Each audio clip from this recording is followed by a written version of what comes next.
Seyi Agbede is a highly qualified and experienced learning and development specialist with a background in statistics. He has a passion for helping professionals discover their purpose and improve themselves.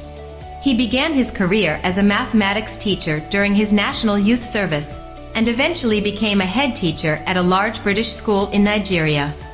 He has a BSc in Mathematics from the University of Lagos and additional education and training qualifications from Highfields Universities in the UK and Chartered Institute of Personnel Development, CIPD, UK.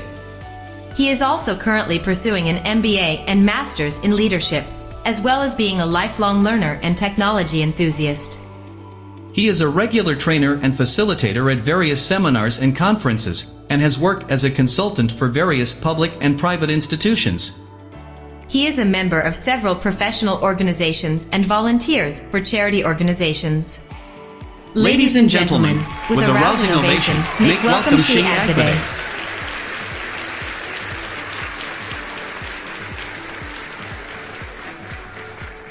The world as we know it today is rapidly changing.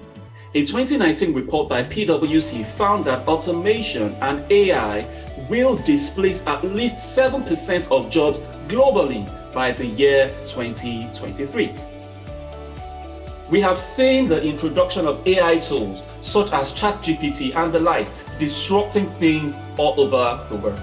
In an article published by CareerAddicts.com, it highlighted 15 in-demand jobs today that did not exist just 10 years ago. What are these jobs, you might ask? A social media influencer, a blockchain analyst, a podcast producer, a telemedicine physician, a cloud architect, e-hailing drivers, a drone operator, a chief listening officer, a bud tender. These are examples of in-demand jobs today that did not exist only 10 years ago.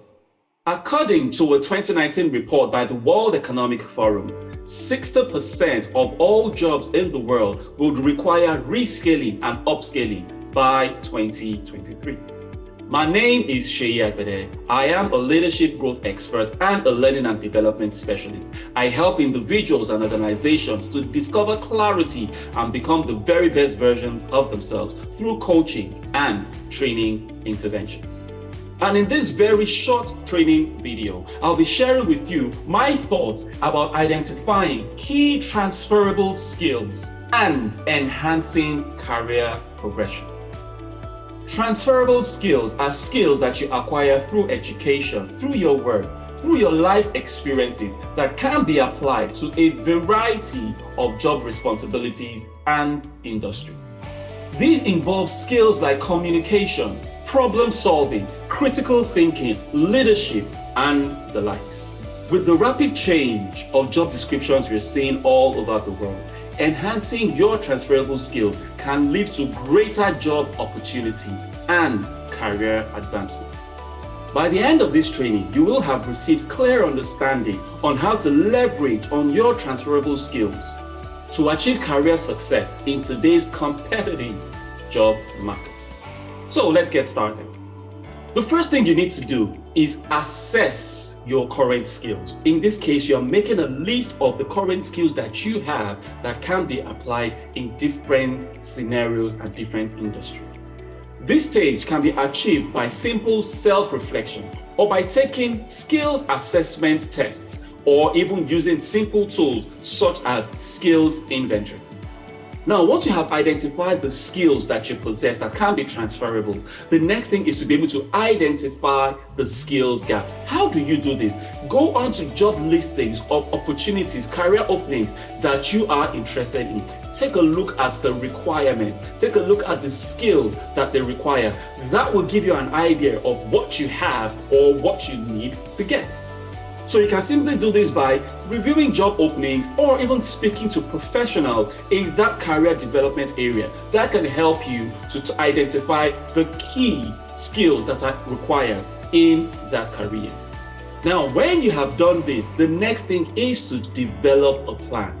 You have assessed where you are currently. You have assessed what your skills gap are. The thing you need to do next is to develop a plan. What do you currently have that you can enhance? And what do you need to learn?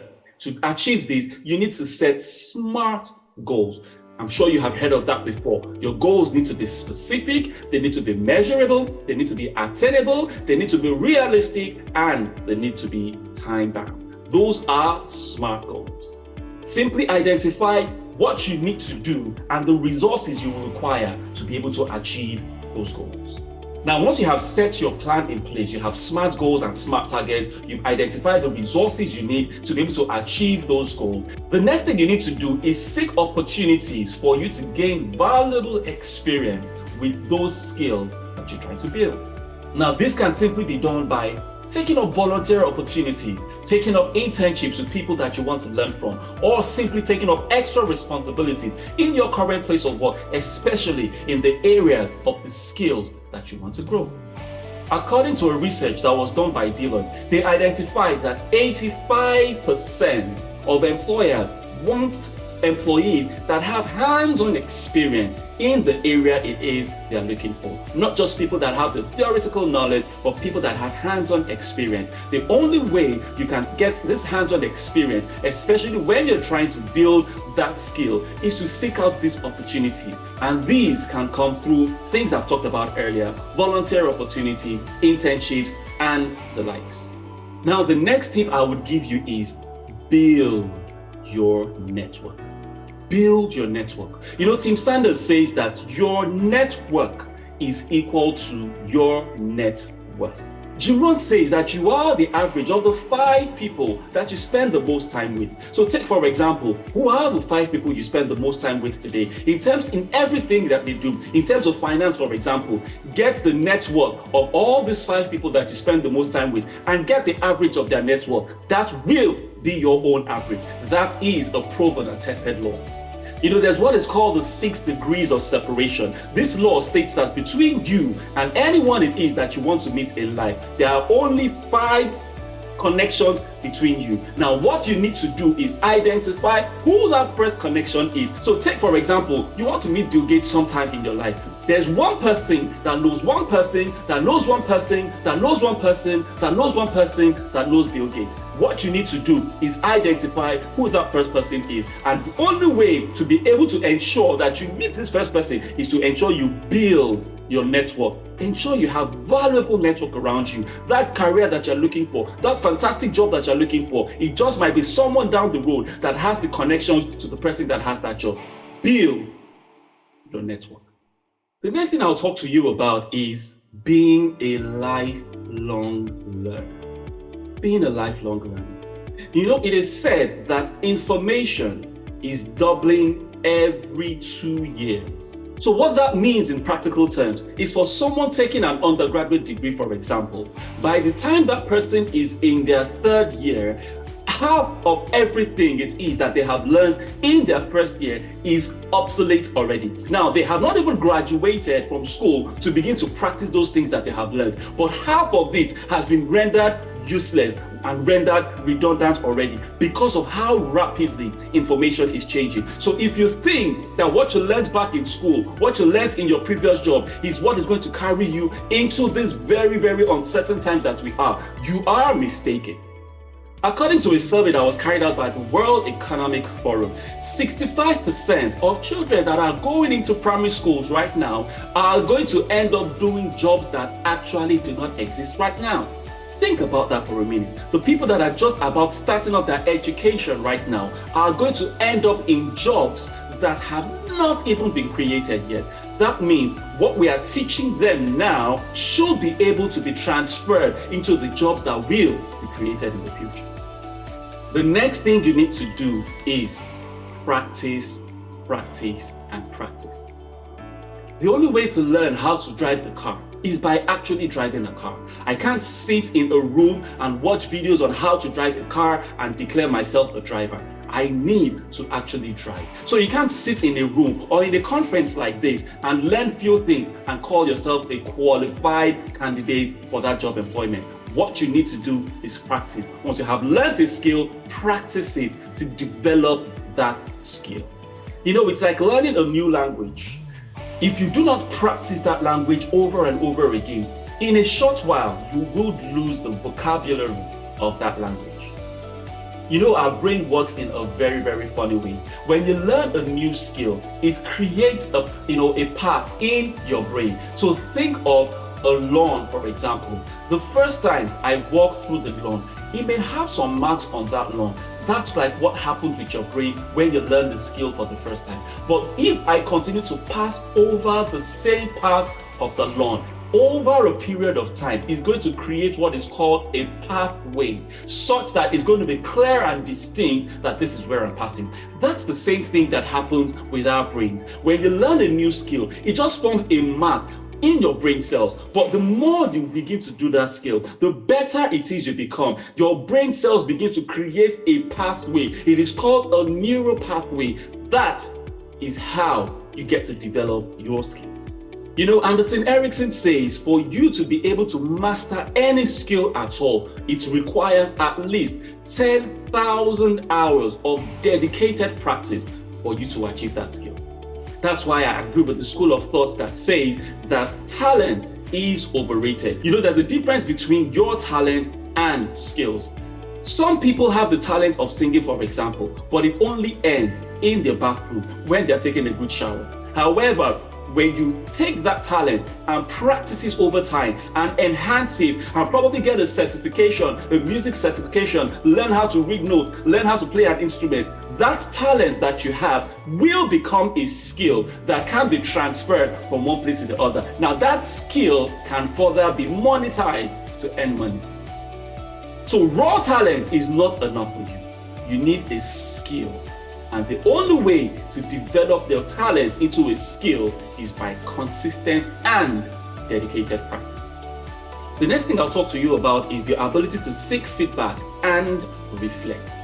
Seek feedback from your peers, from your superiors, from your colleagues, from people that are interested on how you can develop yourself professionally. Regularly reflect on the progress it is that you're making in whatever area it is that you're developing the skill in. That would ensure that you are on track with those SMART goals it is that you have set earlier. From time to time, you might need to adjust a few things, you might need to improve on a few things, just so that you ensure that you're developing the right skills for the right job opportunities that you're expecting.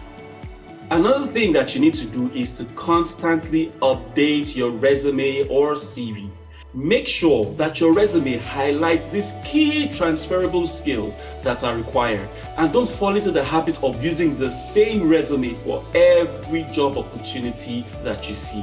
Every job opportunity has certain skills that are required. Ensure that your resume that you're submitting for any job or career opportunities that you're looking for have highlighted the particular skills that are required for that job.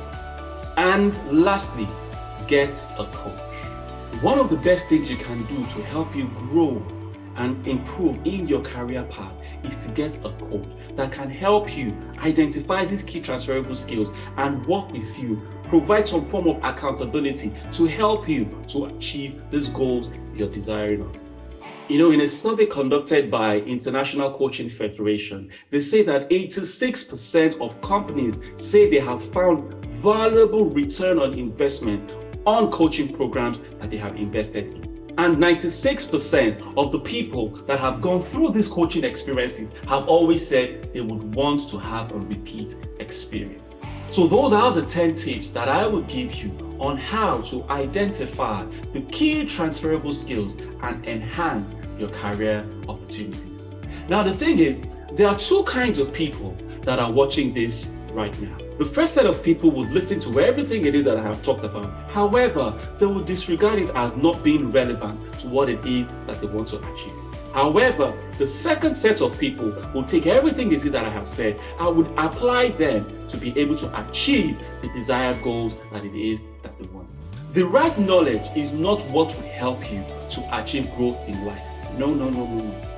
Rather, it is the right application of the knowledge that you have received that will help you to achieve those goals in life. So, which kind of person are you? Are you part of the first set or the second set? Well, time will tell. Until then, remember, there's greatness on your inside, and the world is waiting for you to birth and manifest your greatness. Go out there and be profitable. My name is Seyi Agbede. Bye-bye for now.